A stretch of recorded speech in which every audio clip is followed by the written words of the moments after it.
How's your meetings going with was it AA or all that stuff? AA, that's what I go to. You talk about that or no? Yeah, I talk about it sometimes, man. It's like, I find it fascinating because I'm not part of it and I've never been addicted really to, I had a slight addiction to painkillers, but when people have like serious issues, I'm fascinated by it. Yeah. Yeah, I think, well, most of my addiction I've found over time is that I was uncomfortable being myself. I was just uncomfortable. Yeah. Like I would just be anywhere I would just be uncomfortable. So you'd medicate that. And so at some point I found, I would just, somehow I started doing some cocaine here and there, and it wasn't anything crazy. You got a nose for cocaine. Oh yeah. I'll fucking kill the neighbor's grandma if they leave their window open, boy. Don't, you know what bro. I'm saying? Are you kidding me? I got that snout. Yeah, you got that snouty snout. Yeah, You know what I'm saying? I can see that, bro. Oh, I'll kill a grandma cinnamon from an aisle over, bro. I'll fucking put a spice rack on its knees, like daddy. Anteater. Yeah. But cocaine was your drug of choice? Well, here's what happened. Cocaine started to be kind of like it's like a sneaky drug, and it had some mystery. People sneaking around. People are like handing it under the table LA? and stuff. Yeah, just at like kind of. or wherever, anywhere you are. Kind of open party now. It's a little more open, but it's still like, if you're at the bank or something, somebody has a gram, they're not just going to set it on the counter. Damn it, what like bank hand you it to going to? Oh, yeah, maybe. Chase, Wells boy. Fargo, son. Chasing that high, boy. Chasing them drugs. But so there was a little bit of mystery to it. You sneak off and do it. There was a little bit of like that. And I like that. I like the mystery. Almost like the sneaky criminal aspect of it. Yeah, there was something criminal about it. You had to show up chase. at somebody's place you didn't know. Dude, I used to meet a dude who would bring he had a wolf. This guy had a wolf. A pet wolf? I don't know if it was a pet. I mean, they knew each other. Protects them drugs, though. Roommates like at least. Motherfucker. Roommates at least, yeah. Friends. Yeah. At least. And this dude, somebody gave me his number one time, and years later, I'm texting this guy, and he met me somewhere, and he, was bummed out that he's selling cocaine. He got this wolf. Well, and look, you think you won't try anything on a dude with a wolf. No, a dude with a never. Bichon, I guess some guys run up with a Schnauzer, you know what I'm saying? Or a little bit of a yellow Bowser or whatever those dogs I'm are. stealing whatever drugs he has. You show up with a Bowser. Yeah, you show up with a wiener dog, I'm kicking you in the face and taking your drugs. Somebody's getting fucking choked out, and I'm stealing this pup, too. Yeah, I'll take that wiener dog because they're friendly as fuck. Yeah. And the wet noses. Oh, yeah, I love a wiener dog, Doug. But I won't let a wet nose near my cocaine, but I'm not an idiot. Oh, hell no. Yeah. That's why they probably have those wolves, because they have them dry snouts. Yeah, they got you can't have no schnauzer with that wet ass nose around them drugs. Yeah, you got to have that dry front. So a wolf got that dry intake. So they, but this man pulled a fucking wolf up. This dude, this thing probably weighed 62, 63 pounds. This man pulls up with this wolf. The second time I went and saw this man, he's late, he's running late, and something happened. His mother had passed away, dude. I don't know if this dude had just found out about it or what.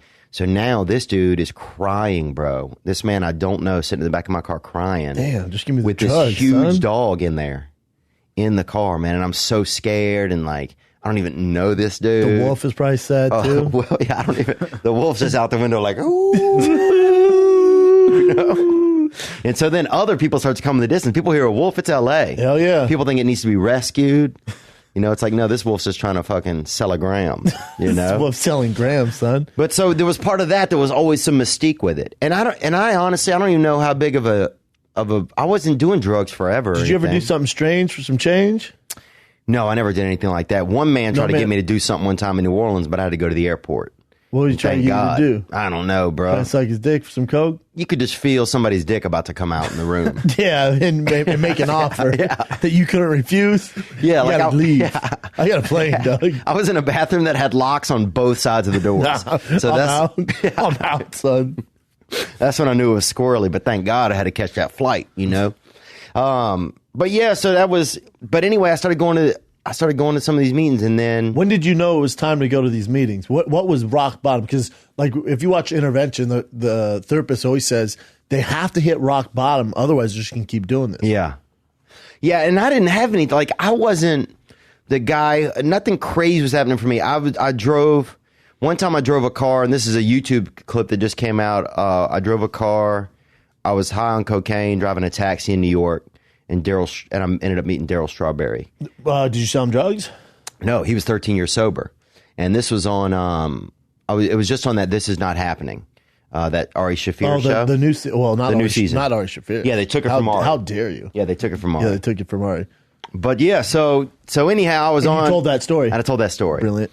And it's a true story, man. I was partying with this taxi driver, and he bought me an escort. I didn't want any escort, and I just What is this? The nicest taxi driver of all time? Nicest, Luigi. Luigi bought you an escort. Oh, was she fine? With my own money, but still, he presented he hooked it up. He hooked it up, and drugs.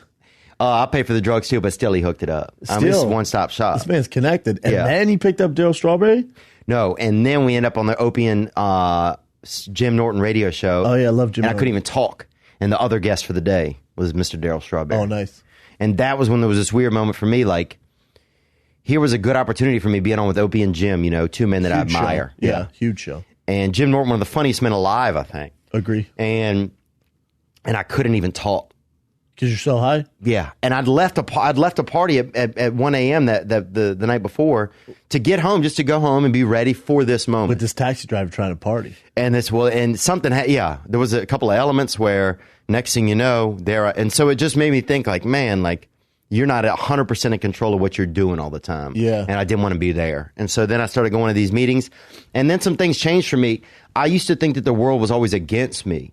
I grew up in this poor white environment, and like, not a lot is done from my perspective for poor white people. Everybody thinks they're racist. Everybody thinks that they're, you're poor black, you're poor Latino. There's a lot of programs. There's a lot more outreach. Yep. And there's a lot more from the media as if that's okay. Yep. But you're poor and white. It's like you did something wrong. Yeah, you've been lost. Yeah, I didn't do anything wrong. My father's from Nicaragua. My mother's from Illinois.